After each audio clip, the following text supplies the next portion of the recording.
do anything. Hello everyone, ladies and gentlemen. We are here to talk about one of the characters who will be important in the history of Deltarune, even if we don't know much. We are talking about DESS Holiday.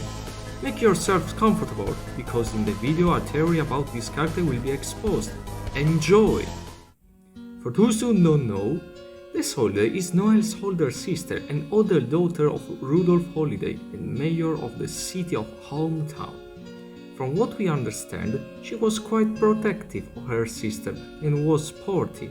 For example, she had beaten Kris with a wiffle ball stick for a prank against Noelle. We don't know much about her and we need to see more chapters to understand her character. But that doesn't stop us from speculating about her.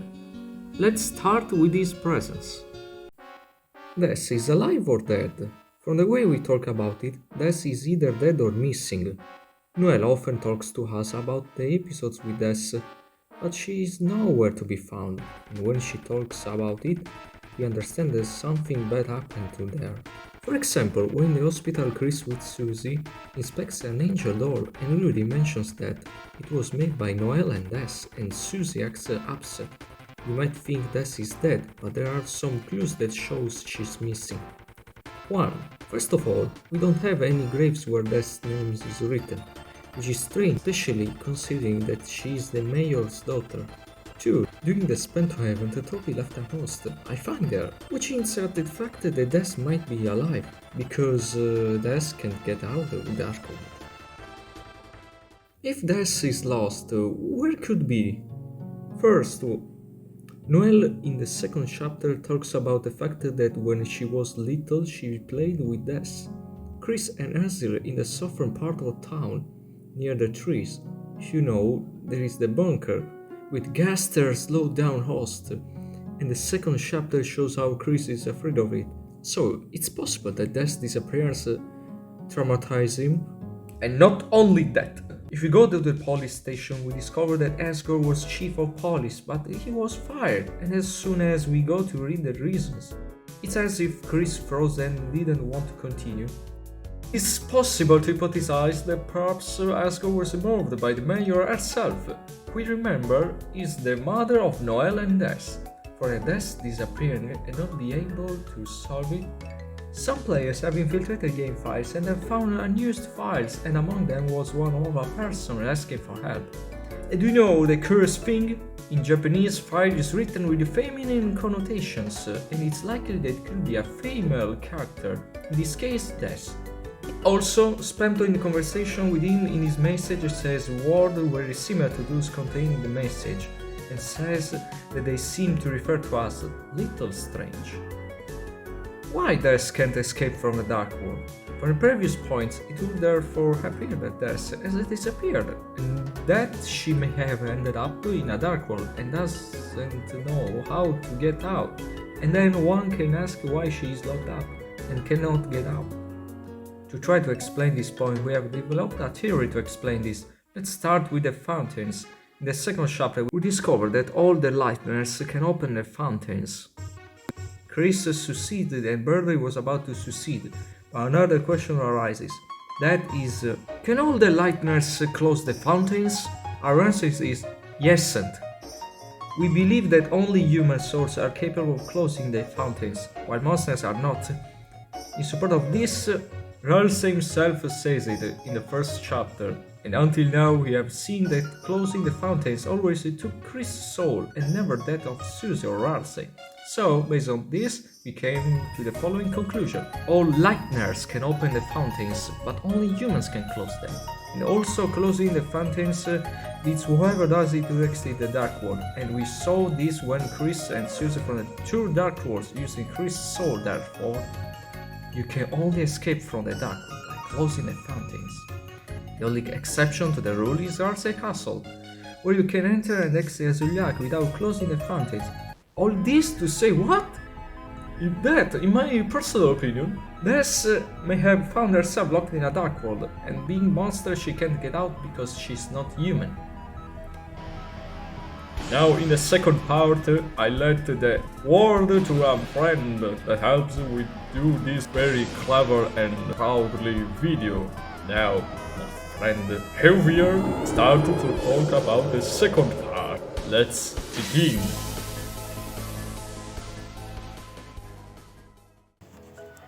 Up to this point, you might be saying, okay, so DESS came in a dark world. What else do you have to say? And you would be right, but I have more material to show.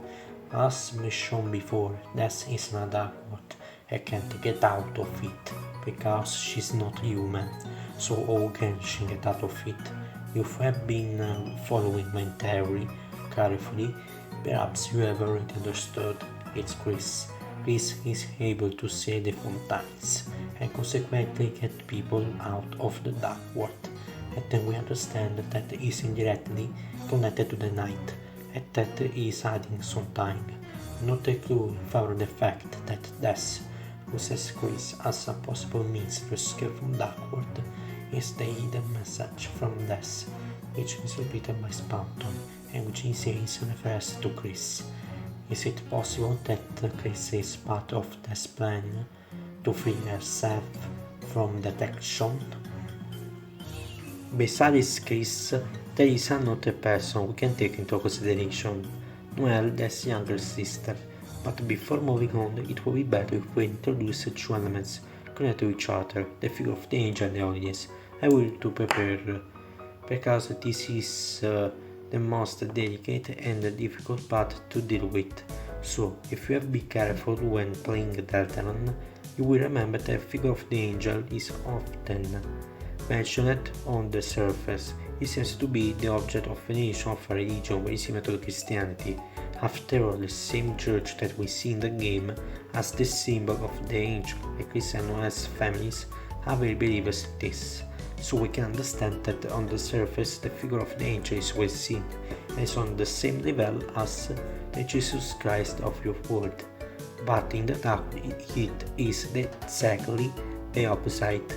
In the game it is shown that the darkness is the light, and ralsei's prophecy itself, the closing of the fountains, is also defined as a way to banish danger heaven.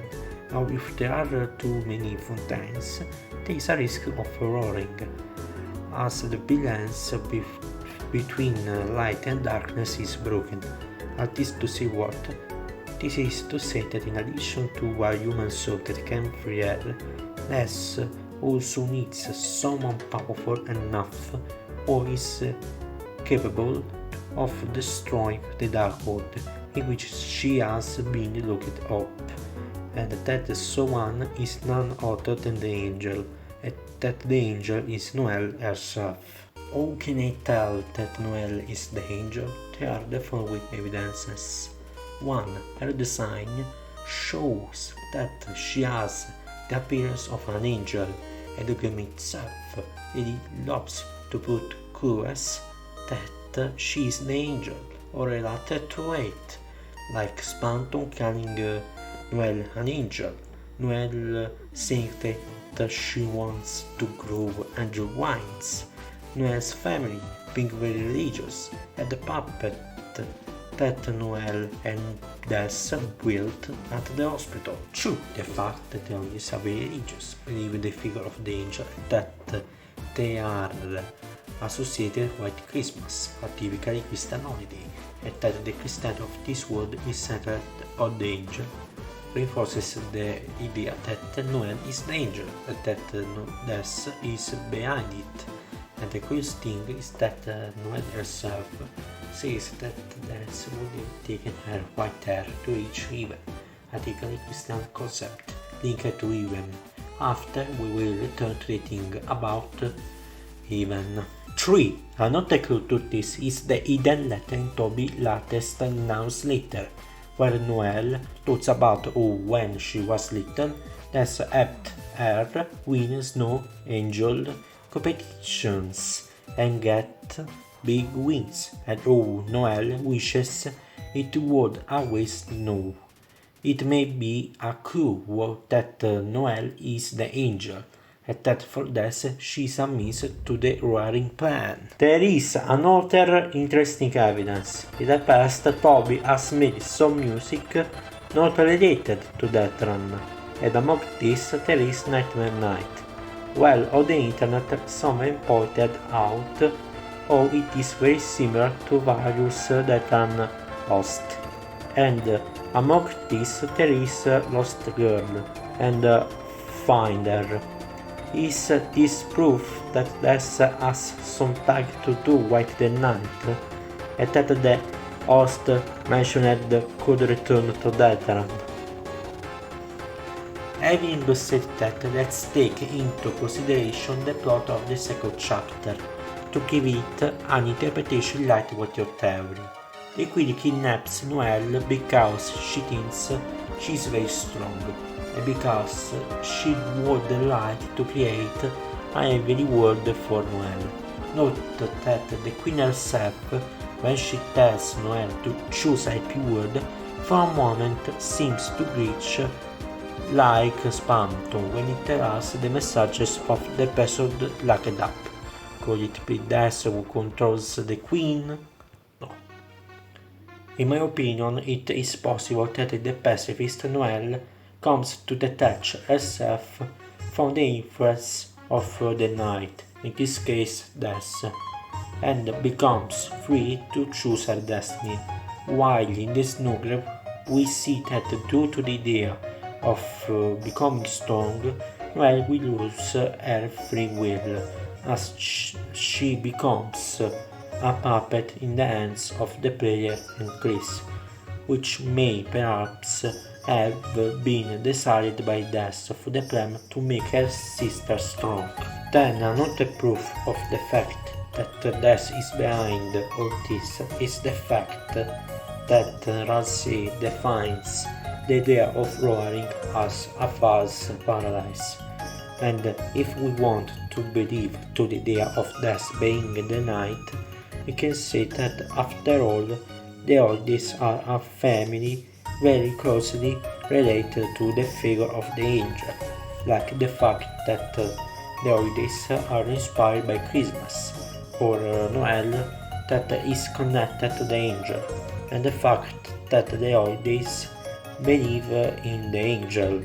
And it wouldn't be strange if DESS, in her desire to free herself from Duckworth, wanted to try to cause the roaring to try to destroy the Duckworth Imposter Paradise, which however will lead to destruction of everything, and this would make her an antagonist and not a villain, given that she would do the wrong things for noble and just intentions, that are freeing herself from Duckworth and creating a paradise for everyone, especially for her sister. And furthermore, Noelle herself does not disapprove the idea of a false paradise, and this makes her a likely candidate to be the angel. And finally, one last point. I don't know if you know, but Toby Fox is a big fan of the Martyr saga, made up of 3 video games that are Martyr 1, also called Earthbound Beginning, Martyr 2, called also Earthbound, and Martyr 3. On YouTube you can find many videos that show Martyr's influences of Undertale and Deltarune, and among these I think there is one, namely the plot of Martyr 3. Warning! At this point in the video I will make spoiler about Martyr 3, so if you haven't played it yet, I recommend skipping this part of the video to avoid spoilers. In short, we are in a world that emerged from the destruction of another world and lives on an island that eats what remains of the outer world. On this island lies a dark dragon who is kept asleep by 7 needles. These 7 needles can be pulled out, but there are consequences. If a good person pulls them out, nothing happens. If a villain strikes them, the world will be destroyed. and dominated by darkness. In the game, we are in the shoes of Lucas, the protagonist, who has the magical power to extract the needles. That is PK and must do it quickly, because there is another person who is able to do it. That is a villain of the game, Masked Man, who obeys to the real villain of the game, namely Porky, who wants to destroy the world. In that time, if you open too many fountains, risk to destroy the balance between light and darkness and letting the titans out. While in Matter 2, if the needles are pulled out by a bad person, the world is screwed. And in Matter 2, the one who faces us and who risk to destroy the world is Lucas' brother Klaus, who is the Masked Man. And well, if we want to see that DESS is the night and that she is inspired by Klaus, I would say it all adds up. Having said that, we have finally reached the end of the theory in that video. This was essentially our theory. DESS disappeared to Darkroll in a bunker, and to get out she needs the help of Kris, who can close the fountain and is therefore capable of freeing her. Noelle, who is the angel and is capable of destroying the Darkroll in which she was locked up. Consequently, DESS is the knight opened the game's fountains in the chapter 1 and 2, and I hope you enjoyed our theory and that it gave you some inspiration for more like the other theories. Have a nice day and bye bye, my Sharkbuster 3002, and here we DESS! Stop! Don't export Christianity!